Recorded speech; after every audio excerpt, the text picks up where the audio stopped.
Hello, this is Monica Reinagel, and you're listening to the Nutrition Diva podcast. Welcome.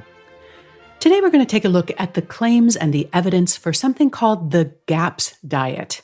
GAPS stands for Gut and Psychology Syndrome, and it was proposed by Dr. Natasha Campbell McBride. She's a medical doctor with a specialty in neurology, and she believes that many neurological and psychological conditions, including autism, ADHD, dyslexia, depression, schizophrenia, obsessive-compulsive disorder, and many others, are actually due to problems in the gut. Broadly speaking, McBride's theory is that intestinal permeability allows toxins to escape through the lining of the intestinal tract and into the bloodstream, where they travel to the brain and impair function. McBride has developed a dietary protocol which is intended to heal the gut, thereby clearing the toxins from the brain and restoring normal function.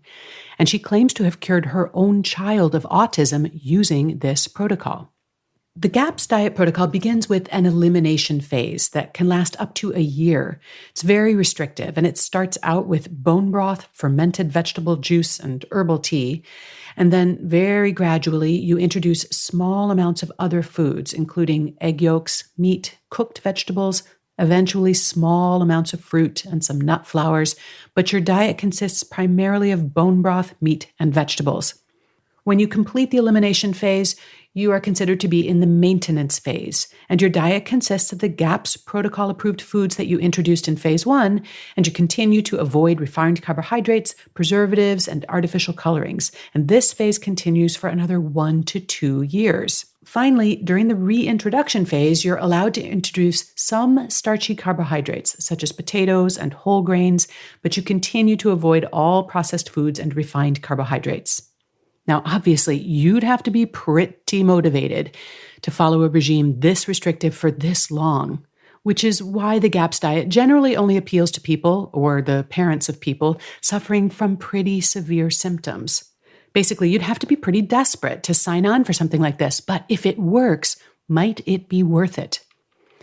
Unfortunately, there are no studies to support the effectiveness of this regime, only anecdotal reports, starting with McBride's claim to have cured her own child's autism. But anecdotal reports are notoriously unreliable. For one thing, there are always a lot of uncontrolled variables that make it really hard to say whether the observed effect was really due to the proposed cause. But don't a whole lot of positive anecdotal reports start to add up to plausible evidence? Not necessarily. As the science nerds like to say, the plural of anecdote is not data. For one thing, people who have a positive result are much more likely to share that result than people who don't get any benefit. This is called reporting bias, and it tends to make positive outcomes seem much more likely than they actually are. Even if this protocol does bring some relief, the leaky gut explanation doesn't hold much water. A few weeks ago, dietitian and digestive specialist Tamara Freumann was on the podcast to talk about intestinal permeability and the so-called leaky gut syndrome. As Tamara explained, even if there is some degree of intestinal permeability, that doesn't mean that toxins or undigested food particles are being released into the bloodstream, much less being transported to the brain. That's simply not how the gut or the bloodstream works. And now let's take a look at the potential advantages and disadvantages of the GAPS diet protocol. A very limited diet like this can help to calm an irritated gut. And a carefully executed elimination diet can help to identify foods to which you might be having a negative reaction.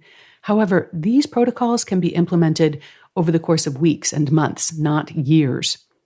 And even when there are no specific food intolerances, simply reducing or removing caffeine, alcohol, highly processed foods, refined carbohydrates, and added sugars could definitely help someone feel a lot better.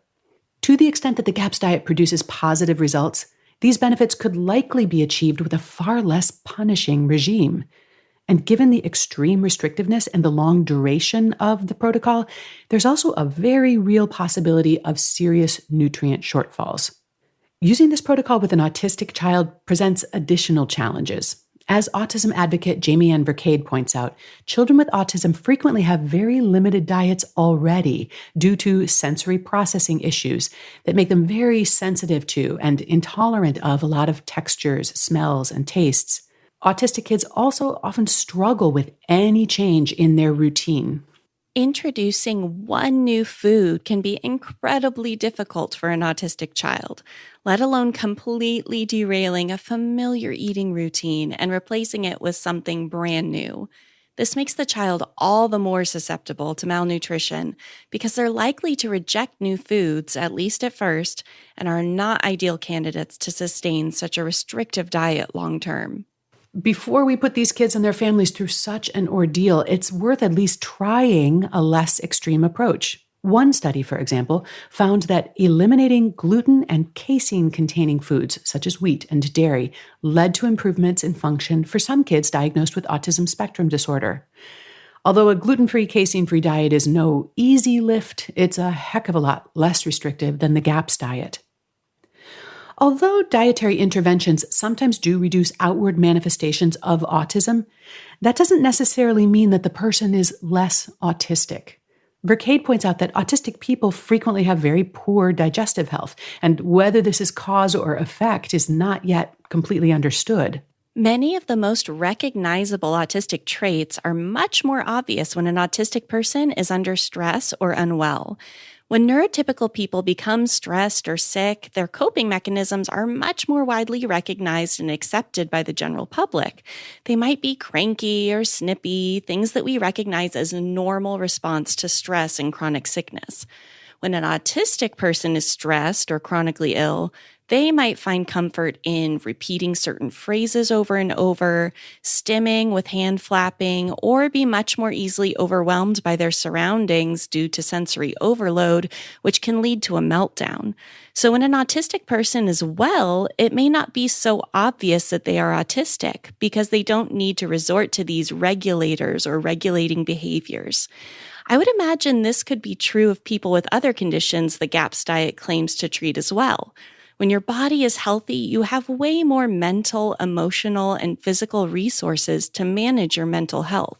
So let's sort the wheat from the chaff here. There's little doubt that there's an intimate two-way connection between our guts and our brains. An unhealthy gut can increase stress and anxiety, for example. And psychological treatment for stress or depression can often lead to improvements in functional GI diseases. And whether or not you suffer from a psychological or a neurological condition, improvement in gut function and symptoms is likely to improve your quality of life and your general ability to function. There is also ongoing research into the role that our gut microbiota play in our emotional and psychological well-being. A healthy gut and microbiome appears to support mental and emotional health as well as physical health, and a healthy diet plays a key role in supporting that microbiome. But before embarking on a radical and unproven protocol, start by taking the obvious steps. Reduce your intake of added sugars, highly processed foods, and empty calories. Build your diet primarily on nutrient-dense foods like fruits, vegetables, legumes, fish, nuts, eggs, and whole grains. Eat as much plant fiber from as wide a variety of sources as you can comfortably tolerate to promote a healthy microbiome, and enjoy fermented and cultured foods as a source of beneficial bacteria. Now, if after all of that you still feel unwell, you might consider working with a qualified nutrition professional on a supervised elimination diet to identify any potential food intolerances. But you do not have to live for a year on bone broth and sauerkraut in order to promote a healthy gut and microbiome. And claims that this extreme and potentially harmful protocol can treat or cure psychological or neurological conditions such as autism, schizophrenia, bipolar disorder, or ADHD are supported by neither evidence nor logic. My thanks to Jamie Ann Vercade for her contributions to today's show. You'll find a transcript along with links to some of the research that I discussed on our website at quickanddirtytips.com, along with the entire Nutrition Diva archives. If you have a question or a topic you'd like me to cover in a future episode, call the Nutrition Diva listener line at 443-961-6206. I'd love to hear from you. Our show is edited by Karen Hertzberg, produced by Nathan Sems. Our advertising manager is Michelle Margulis. Our community manager is Morgan Ratner. And we're also supported by Emily Miller, Michaela Prell, and Kathy Doyle. Thanks to our sponsors for their support, but most of all, thanks to you for listening. I'll be back next week with a look at whether drinking tart cherry juice can help with arthritis. Until then, have a great week.